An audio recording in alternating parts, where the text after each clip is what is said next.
Here in Aotearoa, we've got around 1 million hectares of steep, erosion-prone land. That's not adding a lot of value to farm systems. This can be cost-effectively retired into native forest. We'll be looking at a range of different projects at various stages of growth that will enable us to retire pasture into native forest at a fraction of the cost. The land knows how to heal itself. What's really happened is we've disrupted the landscape so much that it takes a while to get those natural processes of coming back to life happening. We're part of the environment. We're not strangers. We belong. We're children of Tāne, just like the trees are. And so in actual fact, when we restore our landscapes, we are actually bringing the family back home again.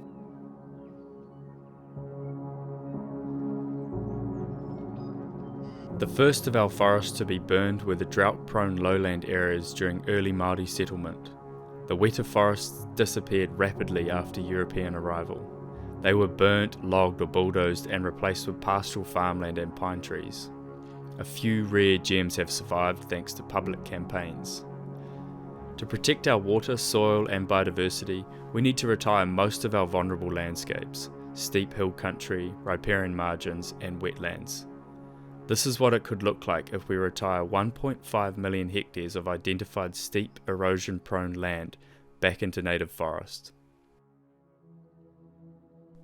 The retirement of land back into native bush, ngāhere, poses significant challenges.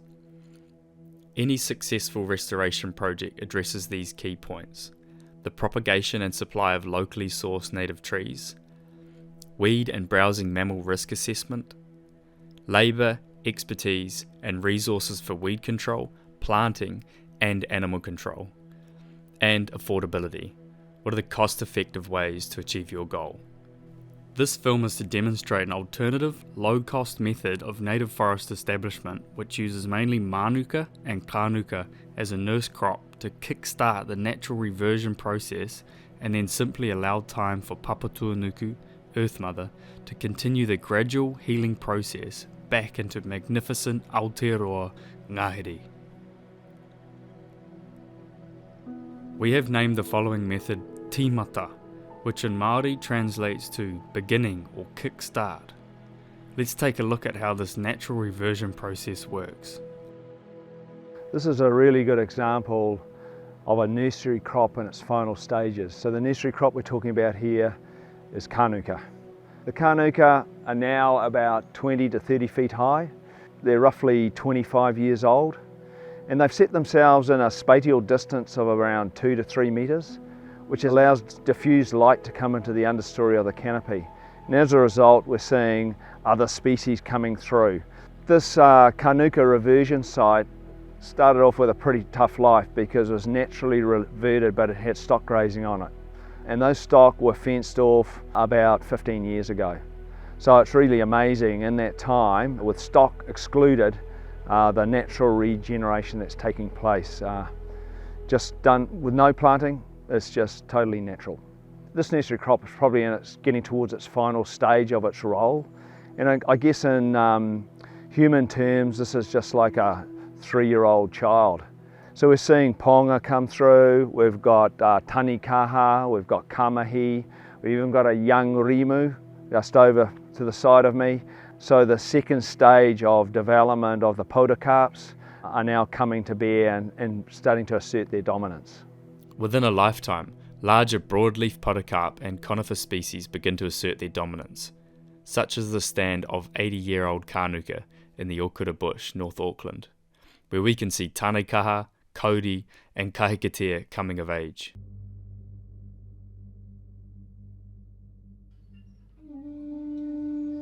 Good things do take time. It can take a podocarp forest 500 to 1,000 years to reach its full magnificence. The timescale and life expectancy is 10 times that of a human.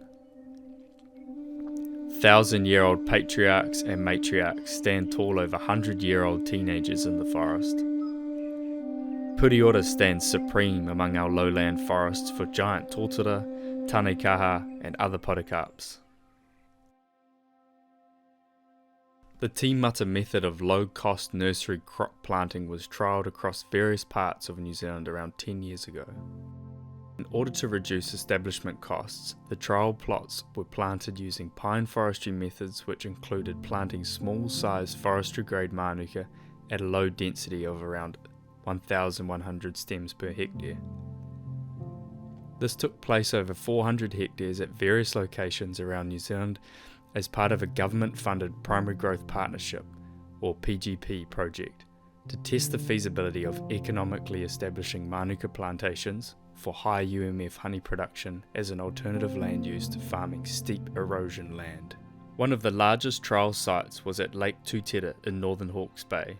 130 hectares of Mānuka was planted in 2012 on challenging, steep northerly facing Class 6E and 7E land. Let's see what the plantation is like 10 years on. I was fortunate enough to be asked to be a project manager for this 7.5-year project, which looked at retiring marginal land that wasn't really suitable for farming or other practices. So looking at it in other ways that could return a profit, and Mānuka for honey was considered at some of these sites.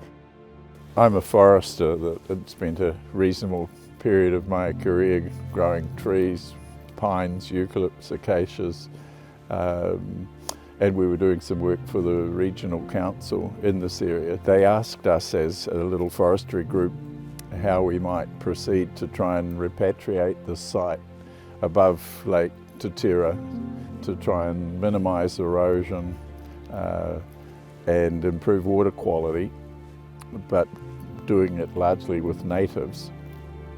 I think the Mānuka honey industry was just kicking off at the time, and so the idea of Mānuka as a plantation species to minimise the cost of establishment seemed to be an interesting and promising way to go. The nice thing was the Hawke's Bay Regional Council was prepared to fund it to test the hypothesis. Trying to get maximum value and good establishment at minimal cost was paramount, really. And we knew from a lot of our forestry work that we wouldn't be too far away from the mark if we chose our 3x3 spacing. The plantation we're sitting in here was planted in 2012, making it 10 years old. The plantation was established using these forestry grade seedlings. The impetus for that really came from a desire to package up the productivity of crews and the logistics of the plantation effort. Dabbling in native plantings early on, using the traditional PB systems, absolute nightmare on a steep site like this. The waste that was generated through all the plastic, that was a minor in contrast to actually physically getting trees in quantity onto the site and doing it for a reasonable cost. So it meant you could get 100 trees in a box. You could package 4,000 on a pallet and fly them in with a chopper, which we did on occasion here. 10 years on, at 3 metres by 3 metres, these seedlings, or these trees, they've grown reasonably well. There's quite a contrast from top to bottom of the slope, but by and large, I believe they're performing in terms of honey production, and certainly we're noticing some native seedlings coming back in underneath the crop now at age 10. I'm James Parry. I'm an independent forestry consultant. I work in project management relating to legacy grade forestry projects and environment. So I work for Hawke's Bay Regional Council as a contractor from time to time, and I assist with a project called Right Tree, Right Place, which is engaged in foresting farmland in Hawke's Bay in an appropriate manner, so bringing trees into the landscape to address soil conservation and water quality. The Hawke's Bay has about 200,000 plus hectares that are eroding at a rate of 10 tonnes per hectare per annum, and so that's an average, and that will vary around weather conditions, but essentially they have a major problem with sediment entering watercourses, and sediment's a master stressor of ecosystems in the aquatic realm, so in flowing freshwater but also in the marine environment, and so that problem needs to be addressed, and trees are a dependable solution to reducing soil erosion and water pollution by sediment. in the late 80s, Cyclone Bowler decimated this landscape. It was virtually free of tree cover and would have had about 40% erosion scar cover at that time. So this landscape was losing its soil cover and its ability to sustain agriculture, but also resulting in severe water pollution of this water body. It's a real opportunity to come back here after 10 years and see the development of the crop. So we've got the fairly successful survival even on the toughest sites, but very good survival on those sites where the soil depth is present and it suits the species. So we've got now we've got forest cover over much of this 130 hectares that was planted, and we've got succession of native coming through because the traffic of native birds that have been feeding on surrounding native is depositing seed.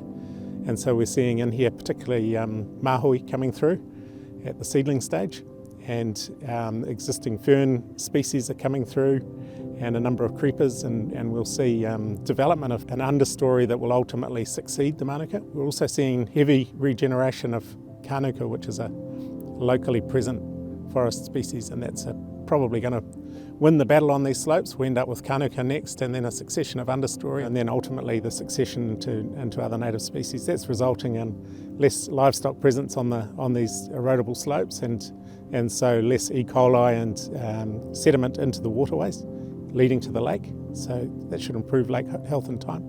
It is important to note that this Tūtera site was planted for manuka honey production. However, if it had been planted simply for native bush establishment, then the more naturally occurring kanuka should have been chosen as the nurse crop.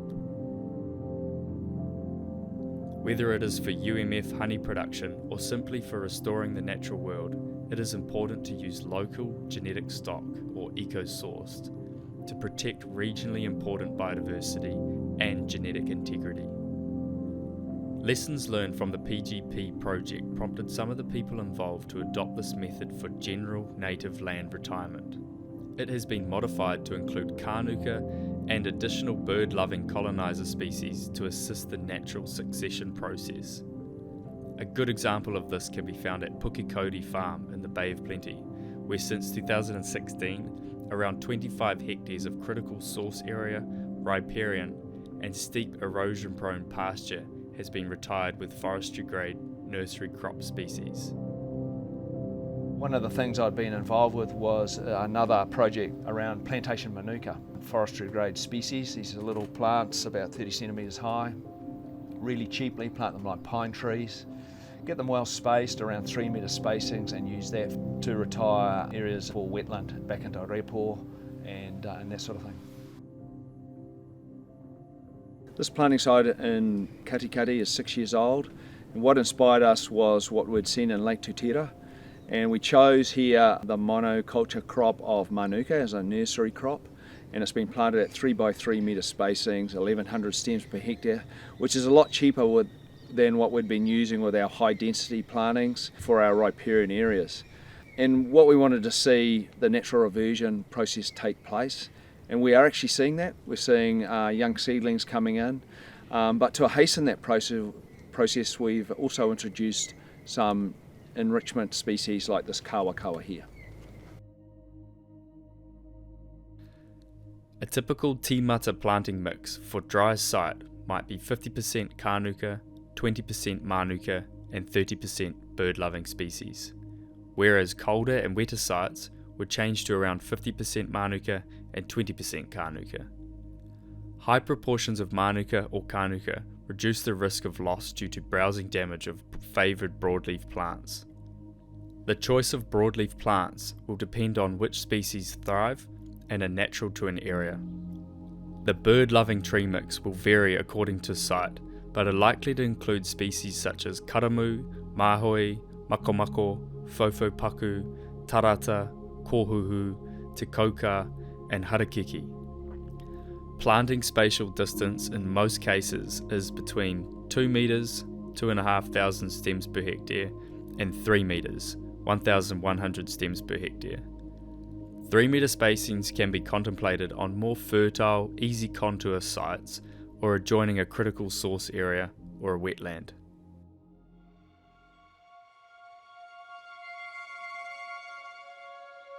So we're at the Netlingham's block, which is part of the Waikokapu project and catchment, and here just restoring an area that is being retired from farmland, which has also got some proximity to some beautiful waterways.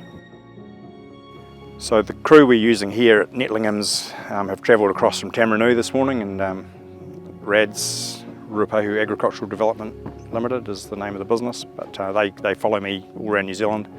I've used them for 25 years, and the guys are diligent, they're fit to purpose, and we always get a good result. So there's another take home there, is using Uncle Billy and son Bob to plant your forest may not be the best choice.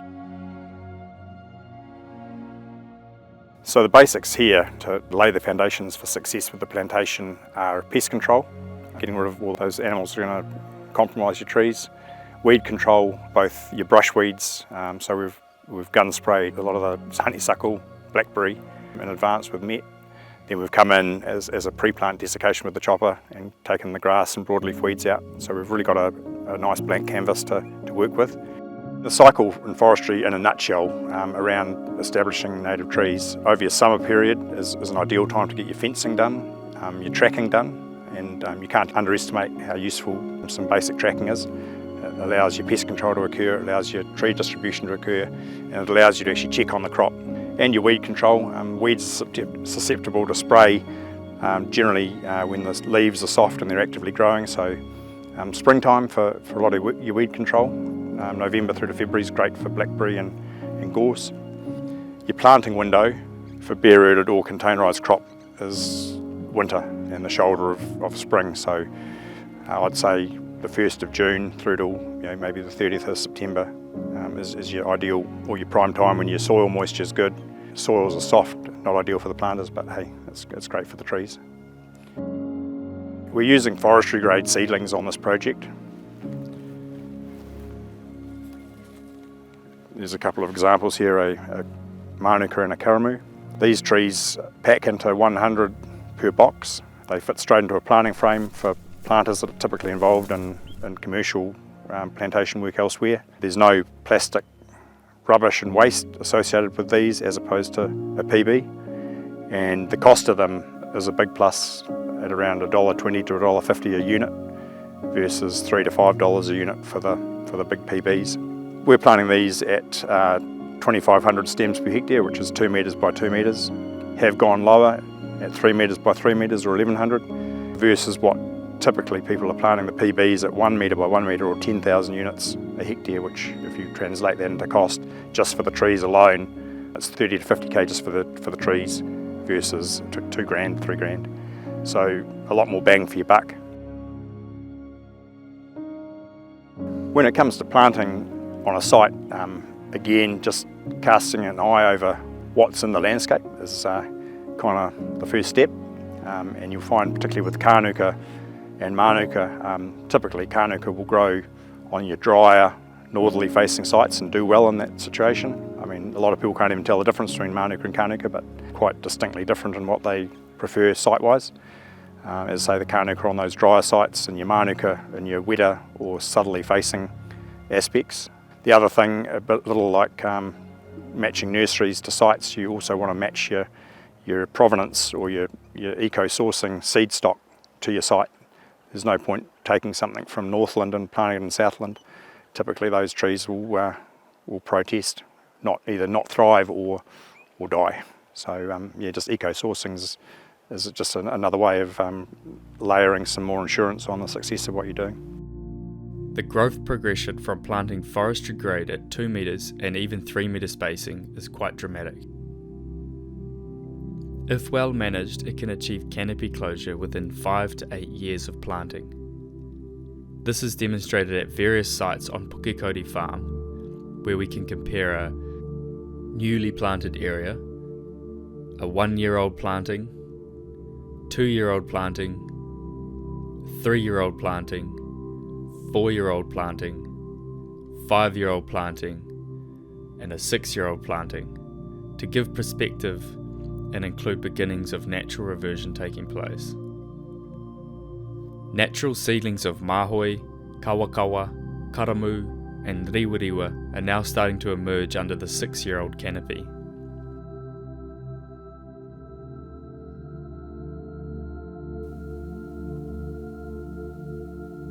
This block was planted around 15 years ago. It's an example of a high density, high cost planting regime. If you look at these trees, they're planted at roughly 1.5 metre spacings, which equates to 4,000 to 5,000 stems to the hectare. In current cost terms, to get these in the ground now roughly costs between $5 and $7 a plant to get planted, which at say 4,000 stems to the hectare equates at between $25,000 and $30,000 a hectare. The main reason why this has been planted at the high density, 1.5 metre spacings, is to control the weeds. So they're endeavouring to get early canopy closure, which prevents weed incursion into this block. But in reality, we're finding we are getting weeds.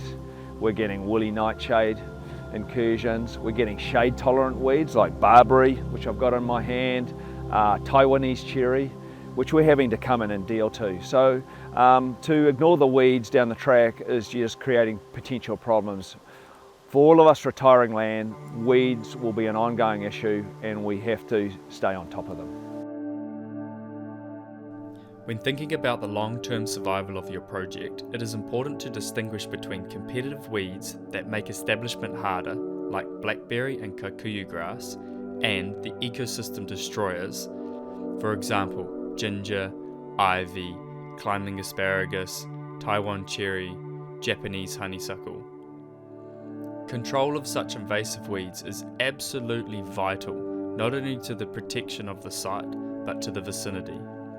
We are living in a fantasy land if we think by planting at high density, we can walk away from weed control and pest animal control, including ones that are already destroying our most iconic forests like pigs, deer, goats, wallabies, and possums.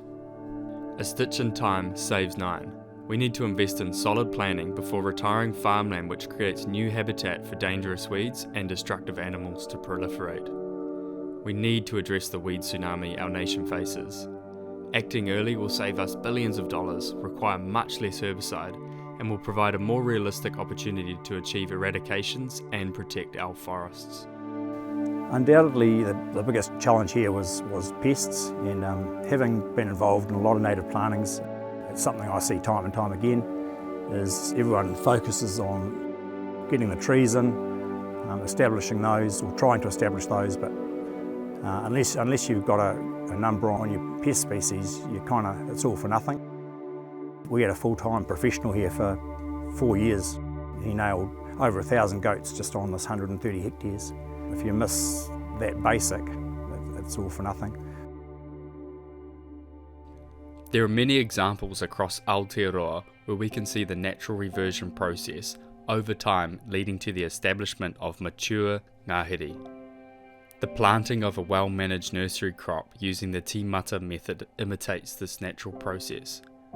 So long as there is a nearby seed source of good bush, birds will sow many enrichment species into your nurse crop naturally. Without such a seed source, enrichment planting will be needed to establish a thriving forest. A key message in retiring land is letting the nursery crop, which is your manuka, your kānuka or your other coloniser species, do their work before you want to start planting your bigger trees. You've got to remember that pastoral land is bacterial dominant, and bushland, if you took a soil sample from the ngāhere, the soil in the bush, is very fungal dominant. These nursery crop species, the manuka, plays a really important role in conditioning the soil, introducing the mycorrhizae, the friendly fungi, for other trees to then grow on. One of the mistakes we made was we planted some of these trees when we planted the manuka, and they sat and did nothing. We've planted this 3 years ago, and look at its growth. It was only a little tree this big, and it's spearing up to the light, but one of the important things, it's got friendly fungi underneath in the soil that is driving its growth. We hope you have appreciated these key pointers to reduce costs and address long-term risks of planting without planning. Especially in relation to invasive weeds, which can undo all of your good work and threaten other areas by creating a net negative impact to our environment.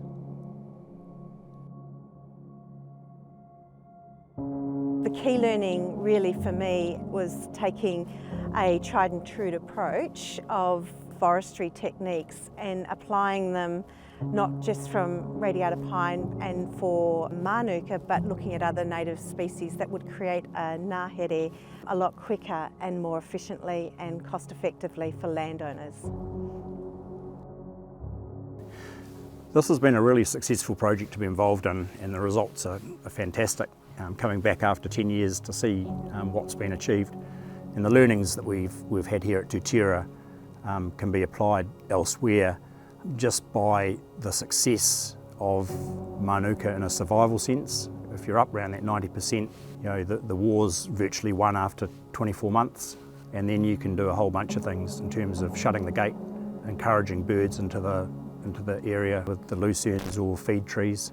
In wet areas, flax and cabbage are fantastic early additions to the effort, and then coming back in with even 10 by 10 plantings of bigger grade seedlings. That's the way I'd go, having seen what I've seen here and elsewhere.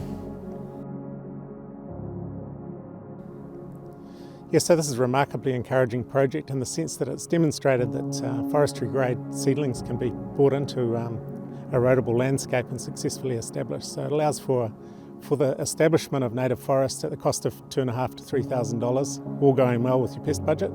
And that compares really favourably to sort of 10 to 25k that people are experiencing to get a more classical approach to native re-establishment into the landscape.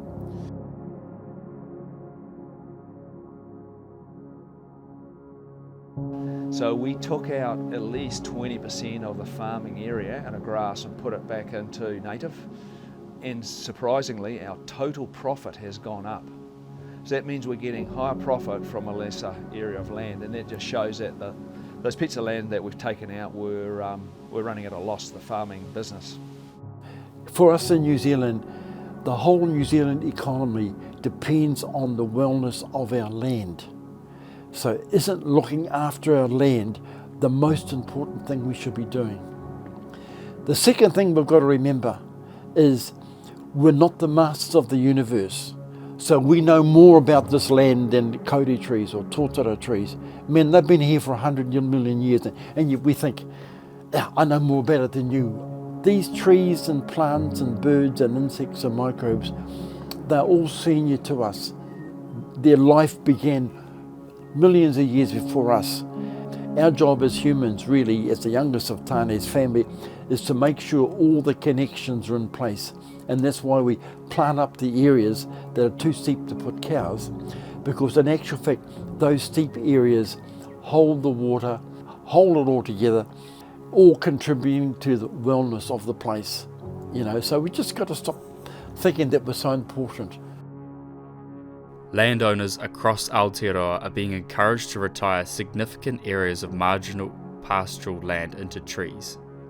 The desire of most of these landowners, who are farmers, is to plant their land into permanent carbon sink native forest rather than less expensive and higher carbon value pine. However, this highly desirable broad-scale restoration of land into ngahere faces significant challenges relating to the supply of plants and the cost of planting and establishment. The Tīmata Method proposed in this resource aims to overcome these challenges and bring the costs in line with standard pine planting.